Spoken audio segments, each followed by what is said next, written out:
Leah had led the prayer. In the name of the Father, the Son, the Holy Spirit. Amen.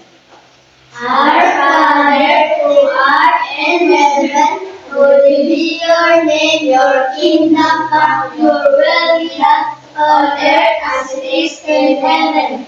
Give us this day our daily bread, and forgive us our sins as we forgive those who sin against us. Do not bring us to a test, but deliver us from evil. Amen.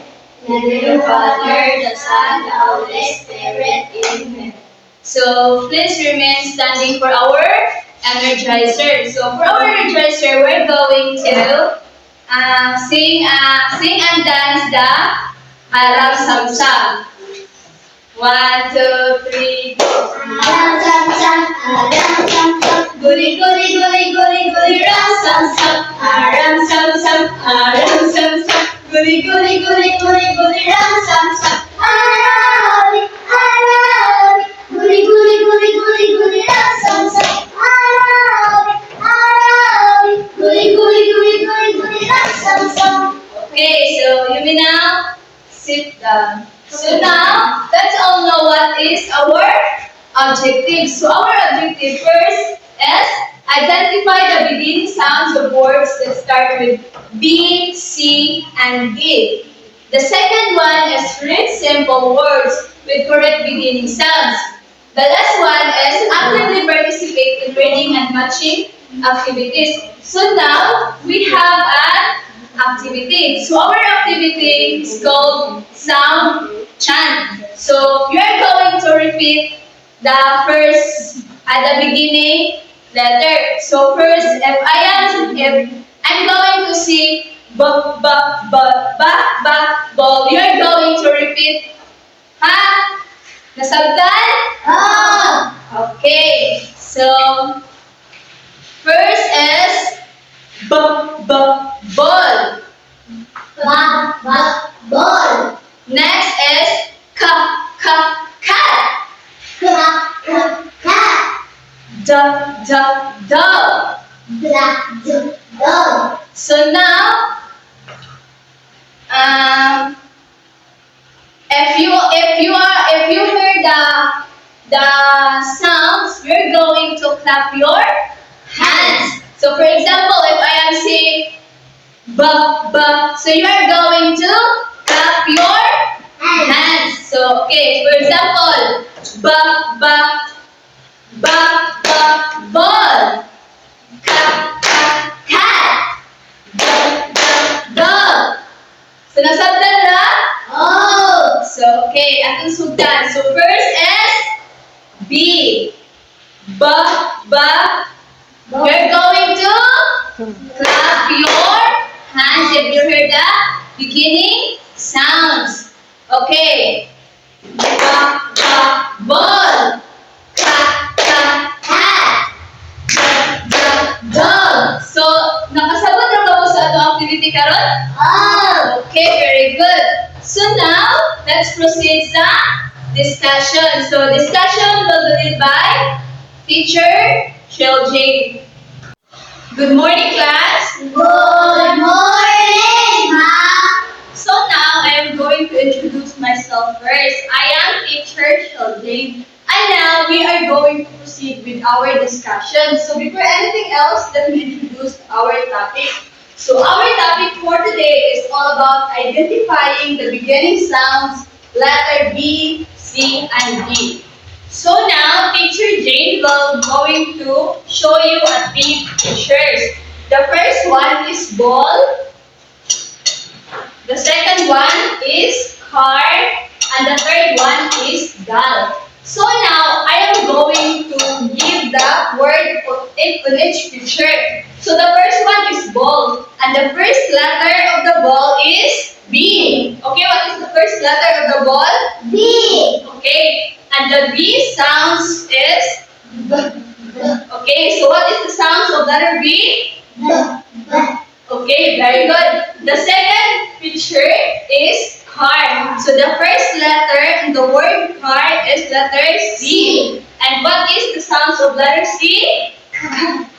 Okay, very good. The last one is dal. So the first letter of dal is letter D. Again, what is the first letter of dal? D. D. Okay, the sounds of letter D is. Again, what is the sounds of letter D? Okay, very good. Okay, since we are done with our discussions, we are going to have an activity. Are you ready? Yes. Okay, so the first thing we're gonna do is there's an object in the box and you are going to pick some objects at the box. After that, I am going to ask you on what is the name of that picture and you are going to identify on what is the first letter of the picture, okay?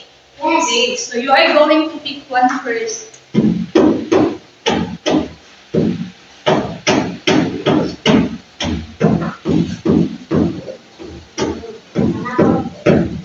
Okay, so Cecilia, can you stand up first? Okay, so what is the object?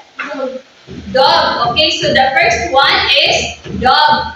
So let me have it. So what is the first letter of the dog?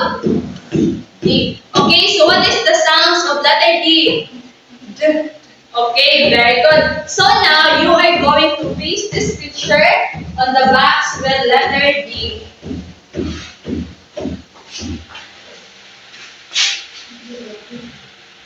Okay, very good. Clap hands for Cecilia. So the second one, Jamela, can you stand up? Okay, so what is this object? Okay, cat. So what is the first letter of the cat? Okay, so what is the sounds of letter C?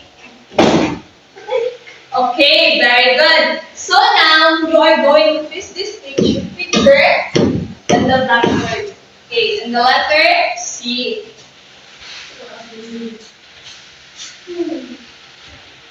Okay, clap hands for Pamela. Okay, the last one, Jamie. May I have your picture? Okay, so what is this object? Okay, basket. So what is the first letter of the basket? B. Okay, the sounds of letter B is? Okay, very good. So you are going to put this on the letter B. Okay, very good. So okay, since you are really understanding our activity, we are going to have another activity. So our activity, the next activity, we're going to continue with teacher Juana May. Okay? So good morning, class. Good morning, ma'am. So now I am teacher Juana. Now you are going to encircle the beginning letters of each picture. So, example. Example for picture number 1. So, what is this? Ball. So, ball, the first letter of ball is B. letter B. So, this is the letter of ball. So, now you're going to answer the 3 pictures. So, who wants to answer first? Okay, Sylvia.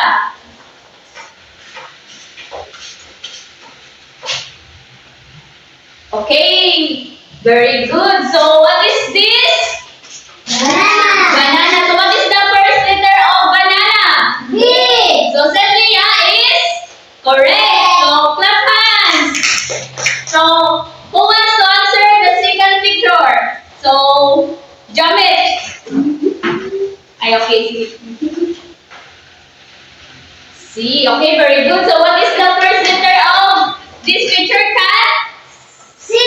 Z. So who wants to answer the last picture? Okay, Jamela.